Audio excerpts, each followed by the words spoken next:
আসসালামু আলাইকুম। আজকে আমি আপনাদের সাথে শেয়ার করছি সহজ একটা স্যুপ রেসিপি। এটা আপনারা ঘরে যা আছে তা দিয়ে বানিয়ে নিতে পারবেন। আর হালকা পাতলা খিদে লাগলে এটা অনায়াসেই তৈরি করে খেতে পারবেন। তো এইজন্য প্রথমেই আমি একটা ডিম নিয়ে নিচ্ছি। আমি এখানে ২ জনের পরিমাণ তৈরি করব। সবকিছু ২ জনের পরিমাণে দেখাচ্ছি। আপনারা যদি ৪ থেকে ৫ জনের পরিমাণে ব্যবহার করেন তাহলে কিন্তু প্রতিটা উপকরণ বাড়িয়ে দিবেন। তারপর আমি এখানে ডিমটাকে ভালোভাবে ফেটিয়ে নিচ্ছি।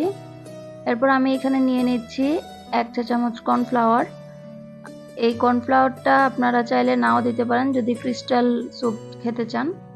তবে আমি এখানে ক্লিয়ার স্যুপ খাবো না, যার জন্য একটু ঘন করার জন্য আমি এখানে কর্নফ্লাওয়ারটাকে অল্প একটু পানি দিয়ে ভালোভাবে গুলিয়ে নিচ্ছি।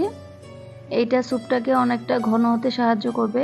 আপনাদের কাছে থাকলে এটা দিবেন, না থাকলে এখানে অল্প একটু আটা গুলিয়েও দিতে পারেন, সাদা আটা বা ময়দা।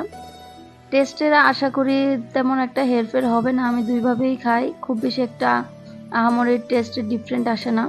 তারপর আমি এরকম একটা কুকারে দিয়ে দিচ্ছি ১ চা চামচ তেল, আর এখানে ১ কোয়া রসুন কুচি করে নিয়েছিলাম। বেশি দিতে যাবেন না। তাহলে কিন্তু রসুনের একটা স্ট্রং ফ্লেভার পেয়ে যাবেন, তখন খেতে ভালো লাগবে না। তারপর আমি এখানে দিয়ে দিচ্ছি ২ কাপ পানি।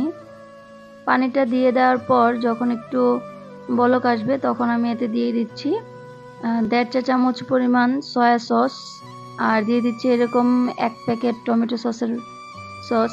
এখানে কিন্তু অবশ্যই আমি বারবার বলছি, আপনারা কিন্তু পরিমাণটা যদি বাড়িয়ে নেন সেক্ষেত্রে কিন্তু সস, ডিম এগুলোর পরিমাণও বাড়িয়ে নিতে হবে।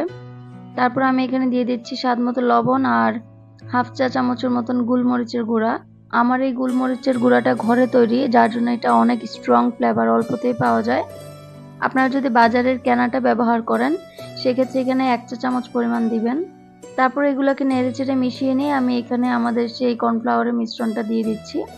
দিয়ে ২-১ মিনিট একটু নেড়েচেড়ে নিব, ভালোভাবে মিশিয়ে নিব। আপনারা যদি স্যুপের যেই একটা ডিমের ঝুরা ভাব থাকে সেটা যদি একটু বেশি পেতে চান সেক্ষেত্রে যখন মিশ্রণটা পুরোপুরি বলক উঠে যাবে তখন দিবেন। তবে আমি একটু ঘন রাখতে চাচ্ছিলাম, যার জন্য আমি একটু আগেই দিয়ে দিয়েছি ডিমটা। তো দেখতেই পাচ্ছেন প্রায় ২-৩ মিনিটের মতো এইভাবে আমি নেড়েচেড়ে জাল করে নিয়েছি। আমার স্যুপটা কিন্তু বলকে এসে গেছে, প্লাস একদম ঘন হয়ে গিয়েছে। আর স্যুপটা কিন্তু রেডি হয়ে গিয়েছে। একদমই ঝটপটভাবে করেছি। আপনারা চাইলে সবজি অ্যাড করতে পারেন। আমি কোনো সবজি অ্যাড করছি না, কারণ আমি আমার বাচ্চাকেও খাওয়াবো। এইজন্যে সে সবজি দিলে তেমন একটা খেতে চায় না। আর অবশ্যই স্যুপটা খাওয়ার আগে লেবুর রস দিতে ভুলবেন না। লেবুর রস দিলে কিন্তু স্যুপের টেস্ট আরও বাড়ে। তো এই তো, সবাই কেমন লেগেছে জানাবেন। আশা করি ভালো লেগেছে। সবাই ভালো থাকবেন আর আমাদের জন্য দোয়া রাখবেন। আর অবশ্যই হেলদি খাওয়ার চেষ্টা করবেন। আল্লাহ হাফেজ।